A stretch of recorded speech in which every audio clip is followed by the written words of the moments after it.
Hola, mi nombre es Sebastián, soy abogado y hoy te voy a seguir hablando de derecho romano, el derecho natural, derecho de gentes y derecho civil. La Instituta de Justiniano menciona que el derecho natural es aquel que la naturaleza enseñó a todos los animales, que no es privativo del género humano, sino de todos los animales que nacen en el cielo, la tierra y en el mar. Es el derecho de donde proviene la unión del macho y la hembra en matrimonio, de la procreación que es su finalidad y la educación de los hijos, un deber impuesto a los progenitores. El derecho natural tiene por finalidad regular los actos que la naturaleza impulsa en el obrar del ser humano, como la defensa propia, la unión de los sexos, la crianza y el cuidado de los hijos, etc. El jurisconsulto Paulo expresa que el derecho natural es aquel que siempre es equitativo y bueno, un derecho ideal, inmutable y, por tanto, aplicable no a un pueblo determinado, sino a todos aquellos que fundan su derecho en los superiores principios de justicia y equidad. El derecho de gentes es el derecho observado por todos los pueblos y establecido por la razón natural entre todos los hombres, es decir, el conjunto de normas usadas por todas las naciones derivado de la naturaleza racional de estos y las relaciones comunes que entre ellos se establecían. Este derecho se formó del derecho común de los pueblos civilizados que habitaban la costa mediterránea, quienes, al tomar contacto con los romanos, hicieron surgir numerosas relaciones sociales y económicas, que, al no caer en el ámbito del derecho privado, del derecho de una ciudad, debieron ser reguladas por usos o instituciones comunes, surgiendo así el derecho de gentes. Por último, el derecho civil, ius civile, es el derecho de los ciudadanos que procede de la voluntad del pueblo, el que lo ha establecido especialmente para sus individuos, es decir, era el derecho propio de cada ciudad, aplicándose en Roma exclusivamente a las relaciones de los ciudadanos romanos, con exclusión de los extranjeros. Por lo tanto, el derecho civil de los romanos fue el que provino de las costumbres y de la ley, la lex, considerando la última en su más amplio sentido, o sea, comprendiendo la fuente del derecho escrito, ius scriptum, que son las leyes comiciales, los plebiscitos, los senadoconsultos, las constituciones imperiales y las respuestas de los prudentes, o jurisconsultos, que son investidos del ius publice respondendi, el derecho honorario. Este derecho fue calificado de honorario porque le dieron autoridad a los que gozaban de honores, teniendo por fuente la actividad jurisdiccional de los magistrados sedicentes y pretorianos, porque fue el edicto del pretor el que principalmente contribuyó a su formación, en razón del carácter de utilidad pública que tenían las normas por él dictadas, con el fin de ayudar, corregir o suplir el derecho civil. El ius honorarium nació en Roma, impulsado por dos causas. La primera fue de origen interno, por el excesivo rigorismo del derecho civil, constituido por la ley de las 12 tablas, por las leyes comiciales y por la jurisprudencia, que quedaron rezagadas por el crecimiento de Roma, que hizo nacer necesidades políticas, económicas y sociales, que prácticamente no pudieron encajar dentro del ordenamiento legal existente. La segunda causa, de orden externo, fueron las victoriosas campañas romanas que hicieron que la ciudad entrara en contacto con pueblos extranjeros, cuyos derechos se respetaron y asimilaron aplicándolos a la par del derecho civil, gracias a la labor innovadora del pretor. El pretor, al principio, tenía limitado el campo de aplicación, pues su intervención en las contiendas de los ciudadanos debía moverse dentro del marco regido por el ius civile. Este magistrado no cumplía por entonces una función creadora, pero sus facultades fueron evolucionando junto con el poder discrecional adquirido por la introducción del procedimiento formulario. Así, el pretor comienza a auxiliar al ius civile, por ejemplo, cuando concedía protección a algunos derechos reconocidos, pero no garantizados por la ley, comienza a completarlo, cuando aplicaba disposiciones existentes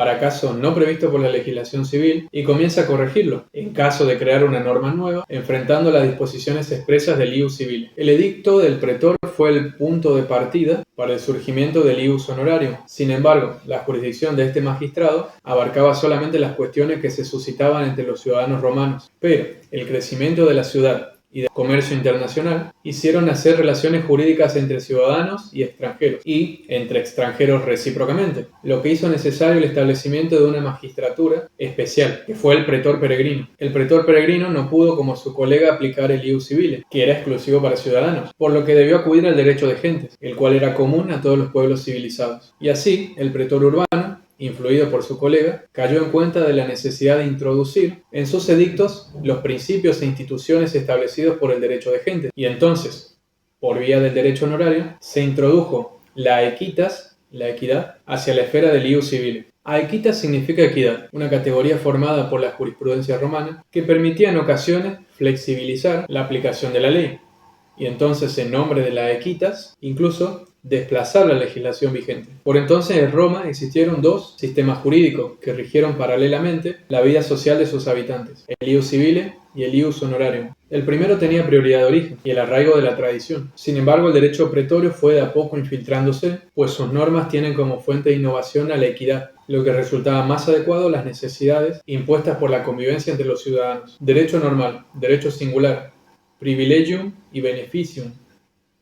El derecho también fue clasificado por los romanos entre derecho normal, o ius comune, y en derecho singular, ius singulare. Como principio general, los preceptos y normas jurídicas se dictan para arreglar los casos generales y son obligatorios para toda una población y para todo un territorio, constituyendo el derecho normal. Pero, por razones específicas, en los casos en que la norma general no sería equitativa, se dictan reglas particulares que importan una derogación o una excepción al principio general, viniendo a constituir el derecho singular o excepcional. El derecho singular fue definido como aquel que ha sido introducido con autoridad de quien lo establece teniendo por objetivo una cierta utilidad individual. Aunque se hace descansar la justificación del derecho singular en la utilitas o la utilidad, lo cierto es que el derecho singular viene a favorecer determinadas situaciones para mitigar oportunamente la estricta aplicación de los principios generales. Por ejemplo, la donación, que es una institución propia del derecho común, produce las consecuencias normales de todo acto jurídico válido. Pero, si la donación se efectúa entre cónyuges, no tiene eficacia, porque el derecho singular, atendiendo a la institución matrimonial, prohíbe tal acto, para evitar el engaño o la coacción, viciar a la libre determinación del cónyuge. Este derecho excepcional no admite aplicación análoga, pues, siendo aplicable a una categoría especial de personas o cosas, no puede extenderse su aplicación a cosas o personas distintas de aquellas que determinaron su consagración. El privilegio no constituyó ius singulare en sentido estricto. En principio, el privilegio era la norma dictada por los comicios que, lejos de crear una situación favorable a determinado individuo, le imponían una penalidad no prevista por las leyes anteriores o lo sometían a un tribunal para que lo juzgase por un hecho que, cuando fue cometido, no revestía el carácter de delito. Durante el imperio, el privilegio fue adquiriendo un sentido más favorable para el sujeto que se le acuerda, al considerar que se trata de una norma constituida a favor de determinadas personas que importa una excepción a las reglas del derecho común. Entonces allí sí constituyó ius singulare. Un ejemplo sería el caso del testamento militar, considerado un privilegio acordado a los soldados para testar estando en campaña, sin ajustarse a las formalidades prescritas por la ley. Por otro lado, el beneficio apareció para indicar concesiones a personas o provincias acordadas por la autoridad pública, especialmente el emperador, pero en general importaban una excepción a las normas que regulaban determinada relación jurídica. En el derecho justiniano, sin llegar a ser derecho singular, significó una ventaja que podrían aprovechar los particulares que se encontraran en una especial situación, siempre que así lo solicitaran. Por ejemplo, el beneficio de inventario, beneficium inventari, fue aquella por la cual el heredero, que ha hecho inventario de los bienes del causante, no responde por las deudas que exceden el importe de los mismos, situación que contraria el principio de responsabilidad del heredero por las deudas y cargas de la herencia, con los bienes de ésta y con todos los de su patrimonio, que se llama ultra vires hereditatis. Y por último hablemos de la trascendencia del derecho romano. El derecho romano se ha proyectado a distintos países del mundo civilizado desde tiempos remotos. Ha sido destacado por juristas, escritores e historiadores de todas las épocas. Para estudiar la ciencia jurídica y el complejo arte de aplicar e interpretar las leyes, es esencial seguir la trayectoria de la legislación de un pueblo que surgió con admirable vocación para el derecho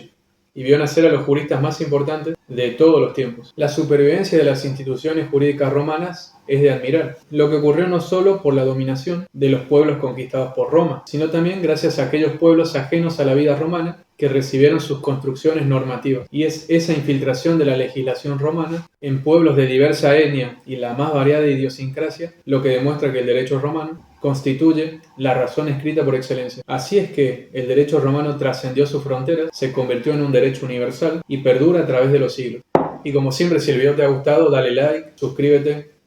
activa la campanita para que te avise cuando suba un nuevo video, coméntame las inquietudes que te hayan quedado con respecto a los temas tratados y espero verte en un nuevo video. Muchas gracias.